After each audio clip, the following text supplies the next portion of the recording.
Welcome to the RTO Superhero Podcast with me, Angela Connell-Richards, where we'll explore the complexities of compliance and how to ensure business success within your RTO. This podcast is for anyone within the training industry who wants to learn from my experience as an RTO consultant, RTO manager, trainer and assessor, and entrepreneur, as well as the experience of other experts in this field. Listen in and let us help you become the RTO superhero you want to be.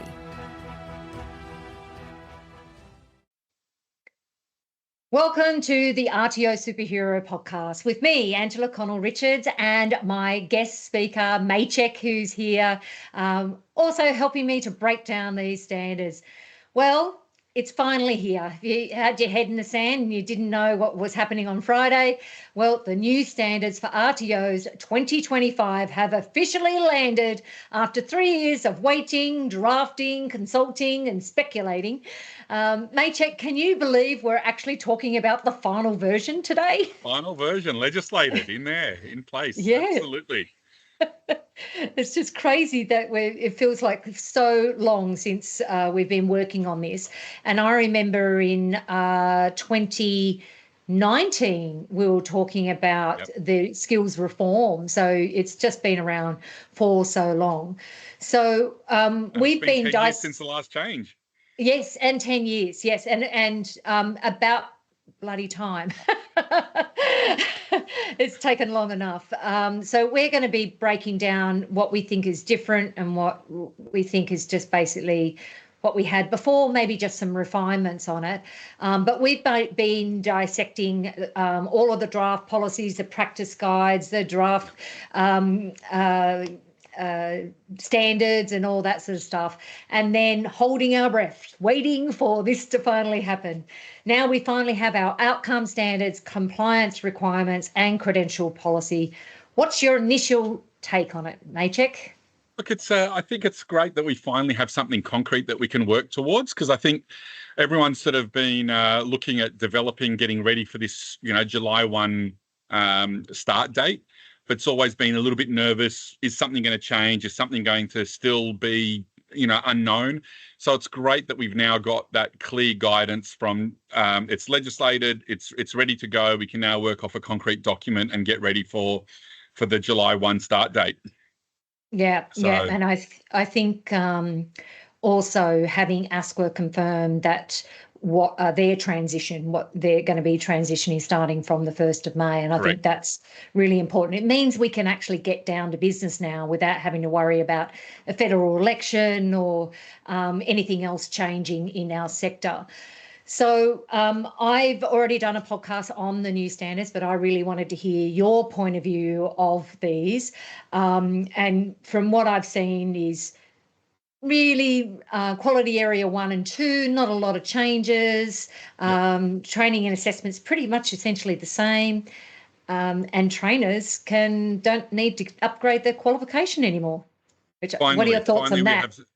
Finally, I think we've got some common sense approach, and it's going to upset, I think, a lot of TAE providers who relied on, that upskilling. And I've never called it upskilling where you go from a Cert 4 to a Cert 4.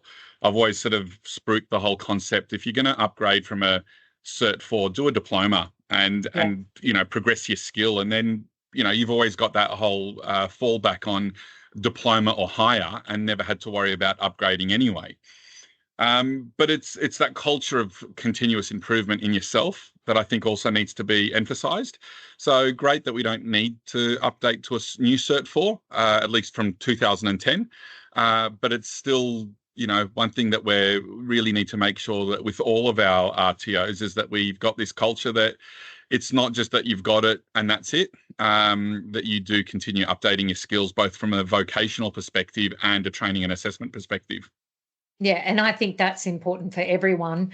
The amount of times, and this is one of the things I really like about the new standards, is they're now making a requirement that everyone in the team should do vet professional development, because the 100%. Amount of times I've gone into an RTO and the staff have no idea about them. Absolutely.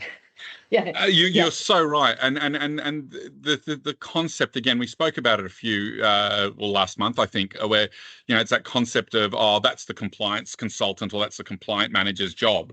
That concept should never exist if the whole of the organisation understands what that culture of compliance is about and understands the standards. Yeah, totally.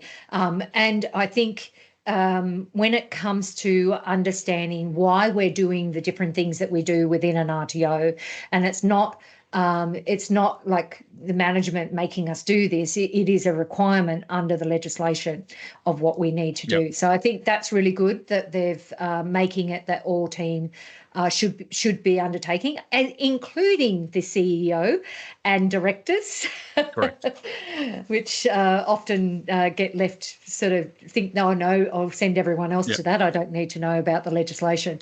So at the end of the day, the buck stops with them. So, they do, whilst they might have delegated authority and delegate power, that at the end of the day, it still is their responsibility. They're the one signing off on everything. Yeah, totally. And they should understand what the ramifications are if you are non-compliant, because they're the ones that are going to be affected. Yeah.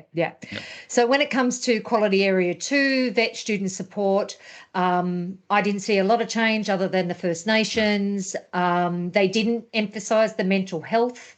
So it's Thank just God more for that. Yeah, and I'm a huge advocate of mental health, don't get me wrong, but the can of worms that it would open up in terms of where do you draw the line was always going to be a challenge. Yeah, it's more of a holistic well-being now. Correct. So instead of focusing on, so that was a good thing that dropped down, because I think if we're going to bring in mental health, we need to do it slowly. We need to look at overall well-being. So I think that's a great way to start as well.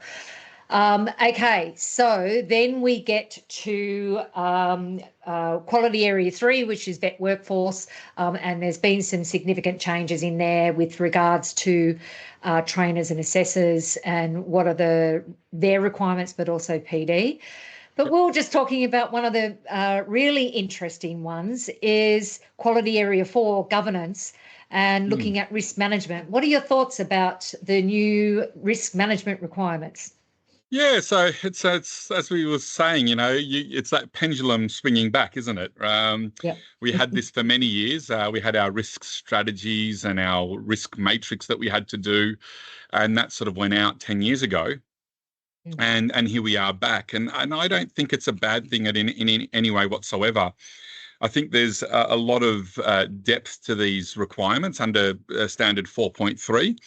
And a lot of people just like the concept of not understanding the term systematic self-assurance will also struggle with what risk management is all about, the difference between a risk and ultimately a hazard in that respect, and really just trying to work out how to implement that. And so the main things that I've seen there is, again, that a lot of RTOs, like most businesses, struggle with financial management. And here we've got, an RTO must identify, manage, and review risks around financial position and performance and cash flow. And so that's interesting. And then we've got the concept of systems for identifying and disclosing real or apparent conflict of interest, which makes that quite interesting. And then also, I think that's more to fit and proper person.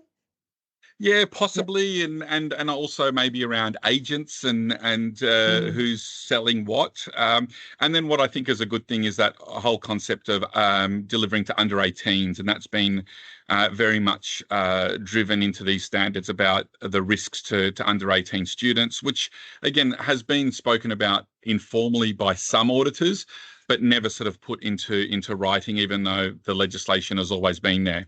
So these are all, I think good practices moving forward. Yeah, I think so as well.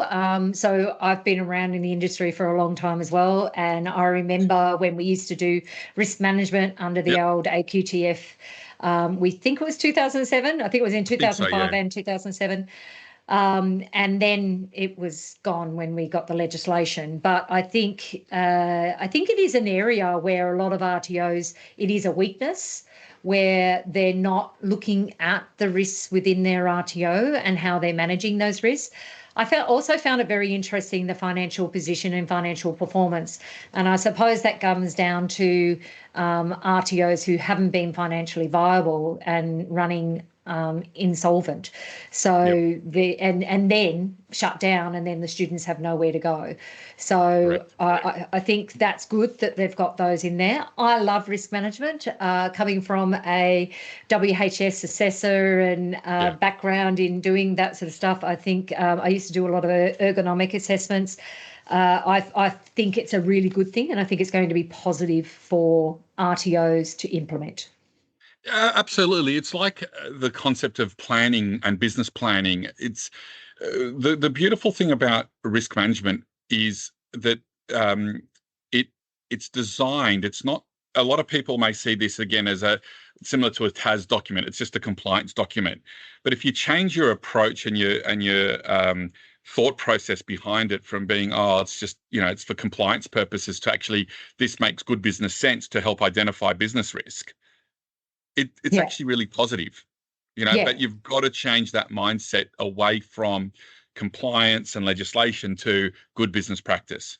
Yes, a holistic approach for your whole RTO, because there's a lot of businesses, not just education sector, who are still being affected by the pandemic, and also with what's going on in America right now and things like that. So we do need to be managing this much better within the RTO, and that brings us to continuous improvement. So continuous improvement is something I never threw out. I always had it as a priority within our policies and procedures.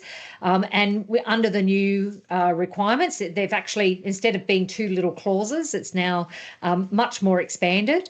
So it's stating that the RTO undertakes systematic monitoring and evaluation of the organisation to support quality delivery and the continuous improvement of services. So when you hear that, what is your thoughts around what an RTO needs to have in place in order to meet that requirement? Yeah, so I think the key word there is improvement of services as well. Support quality delivery and continuous improvement of services. So it's not just about continuously improving your training products. It's everything. It's your service. It's the support that you provide students. Potentially includes your marketing and so forth. And so when I look at the concept of continuous improvement, again, it's not a one time per year or one audit per year. It's about looking at how your organization incrementally, continually looks at what can we do better with this. And as I've got on my, general profile, it's like, how do you challenge the status quo of what you're doing to make it better, as opposed to resting on what's there and going, that's good enough, right? And I think we sometimes get too comfortable in that position. Yeah, I think so. I always, and I think we have talked about this before, you should have a culture of continuous improvement throughout your organisation. And I'm glad to see that this has more depth to it than what we've had in the past, because basically it was like, if you were non-compliant with any of the standards, you were non-compliant with 2.2, whereas this is now more focused on, okay, what do you need to have in place? So one of it is that you've got to have mechanisms in place to lawfully collect and analyse data, including any feedback received from vet students, staff, industry, vet regulators, state and territory, training authorities and employers, current or former vet students. So that is very much in line with the new data security requirements as well. Well, I was laughing at the word lawfully, right? That's interesting that they put that in there, because it sort of makes you wonder what was going on previously for them to want to put that in. But people used to go to gravestones and take their names off the gravestones and claim government funding. Let's not go back to the vet fee help days. That's fine. No. But yeah, look, I think the concept there of again, students, staff, industry, regulators, and authorities and employers of current and former vet students, I think that really encompasses all stakeholders, or a lot more stakeholders. But again, I think a lot of people, where they drop the ball with continuous improvement is a lot of organizations collect data, whether it's through process and necessity because the standards say so, or actively go out there. But where they sort of not necessarily fail, but don't do things well is they don't take the data, then analyze it, work out how it needs to be applied across the organization, and then start to implement those incremental changes.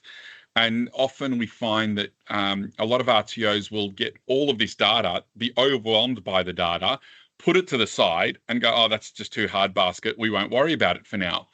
Whereas it's really a matter of finding, okay, how do we plan for these changes? What are the small things that we need to do along the way? What's the highest risk that we can identify at the moment? Again, going back to our risk strategy, focus on that as a priority and then filter our way down to the least highest risk. Yeah. I remember the days of walking into clients' premises and there'd be a box of data they've collected. What have you done with that? Hey, what have you done with that? Oh, we've collected it. Yeah. The thing is, nowadays we're doing it all electronically, so there's no excuse really that you are not using that data, because even just using ChatGPT, you can run that data through ChatGPT and identify what the risks are. Correct. Or what, and what the improvements you can make, based on your scenario. So look, that's definitely where one of those things where I think our industry is copying a fair bit of criticism at the moment with AI and students cheating and so forth. But if we park that and look at what AI can do for us as in business improvement terms, it's so much more than just worrying about students cheating. It's actually focusing on how we can speed up those improvement processes. Yeah, and AI is one of my favourite subjects, but the future is AI. And when we just on that subject, when it comes to students using it, you should be teaching them how to use it in an ethical manner. Correct. And because they will use it in the future anyway in the workplace. I use AI all day, every day. Yep. So it should be part of your role. I think, and I know we're digressing a little bit, and I don't really want to make this about AI, but I think, people go, oh, AI plagiarism. Like, again, we had plagiarism when we used to open up the physical Encyclopedia Britannica, right? Yep. And people used to copy out. Then we had Google, Wiki. So every step along the way, we've had these things. All AI has done is simplified the process. Absolutely. But again, if you use it as a teaching method and encourage students not to do it and put in policies around, if it's identified, you'll be asked to sit there and do it written out, or however you decide to do it within your organization, then there's implications around that, as opposed to simply accepting everything that you've got. So yeah. And tying that back into the standards, that really comes under your risk management as well. 100%. So, Yeah. How are you going to manage that risk management? One thing I will say that, and this came up in an audit a week or so ago, is, and it was a valid point that the auditor asked, and in the current standards, I think it's 8.5 maybe, about legislation and informing staff and students of legislative changes. Yeah. Correct me if I'm wrong. So the old one of the standards questions is 5.4. Yeah. Yeah, so the current standards that are still there at the moment talks about informing students and staff of legislative changes. And one of the questions that he actually asked is, how have you informed your staff and students now about the impending and now changes that are coming? And so I think that's one thing that any of the listeners at the moment that are running RTOs really need to look at, either putting out a memo or a reminder to all their current staff and students of these changes, and potentially what impact they might have, maybe an internal guide as to how the organisation will be changing. And so I think that's also important to remember that this is a legislative change, and as such, the organisation needs to be informed, and internally they need to be informed as well. Yeah. On that, I'm just thinking more about risk management. And financial viability. So this is going to be an area where I think a lot of RTOs may struggle, particularly if they haven't been through a financial viability risk assessment. Some have never, others may have. Some remember the good old days of the old external auditing. Yeah. How do you think RTOs should identify, manage and review risks related to financial position, performance and cash flow without being a financial advisor? What are some of the things that you recommend that they should do? Yeah, so as the disclaimer goes, anything I say is not to be used as financial information. That's correct. I'm not a financial planner. Yep. So, look, I think the most important thing is within any business, an RTO is just that. It's a business, right? Yeah. And so often we get too caught up in our compliance practices, our compliance processes and so forth. And as a CEO or as a manager or as a board, depending on what level you're at, if you're not reviewing your finances on a quarterly or a monthly basis, then you're probably not running a proper business, right? And so whether it's having a meeting with your accountant on a quarterly basis, looking at your P&Ls, looking at your balance sheets, and looking at how your I guess your lead indicators, not just your KPIs, are functioning, I think it's really important to look at your business as a whole and then go, okay, what would happen if we had a downturn, and look at modeling, just like we do with our training and calendars and scheduling. What would happen now if we only had 10 people enroll in the next month versus 20? How would we deal with that? And so I think part of our risk management approach around that financial position, financial performance and cash flow is really about the what if scenarios, and how to manage those within a flexible, I guess, delivery model. And unfortunately, ASQA has a little bit to answer for here, because their timeframes of processing applications, etc., greatly impact on some of the way that an RTO can practice, whether it's removing from scope or adding to scope. And the dynamic nature of a business sometimes is sometimes negatively impacted by the delays within ASQA. So there's not much we can do about that, though. But you as a business still need to account for that. Yeah, and I think you should be putting it into your risk management assessment as possible. What are the possible scenarios? One of the things that I've really read into this as well, and we're starting to see, we've been seeing audits in the last 6 months, is student to trainer and staff ratios. So identifying what those ratios are. And so if you have a student drop, what should that be? If you have a student intake, then what should that be? I found also very interesting is that conflict of interest. So with fit and proper person, and identifying and disclosing real or apparent conflicts of interest. Yep. What do you think they may be? Oh, look, it's hard to know, and any time you include apparent, it's open for interpretation, and I get scared of those types of words, to be honest, because that really does open up. Oh, well, you could have seen that this is going to turn into a conflict, and really, I think in some respects, given that we are educating the next generation in whichever industry that you're in, there is a level of expectation that there is transparency, and I think the conflict of interest scenario is there so that there is transparency over whether, if you go get insurance or if you go get a loan, there's that transparency of commissions that are being paid. And I think this is maybe where it's leading towards, where, it's not under the counter sort of transactions that are encouraging enrollments or things like that. Obviously, after the vet fee helps saga of incentivizing through laptops and payments and so forth, this is where it, I think, all comes into it to say, look, just be transparent with how you operate. And if there is a conflict of interest, declare it. Yeah. And honesty is always the best policy. I always say, not declaring things and hiding things. Not the way to go. We also touched on the under 18s. What are your thoughts around that child protection? Yeah, look, I think there's great strength in doing this, especially around the trades area where we do have 16, 17-year-olds that are studying with adults. There's this often perception, depending on the industry that you're in, that swearing and carrying on can impact on someone's experience, and I think we sometimes forget as educators, as RTOs, that if we do have someone under 18, they actually are under 18.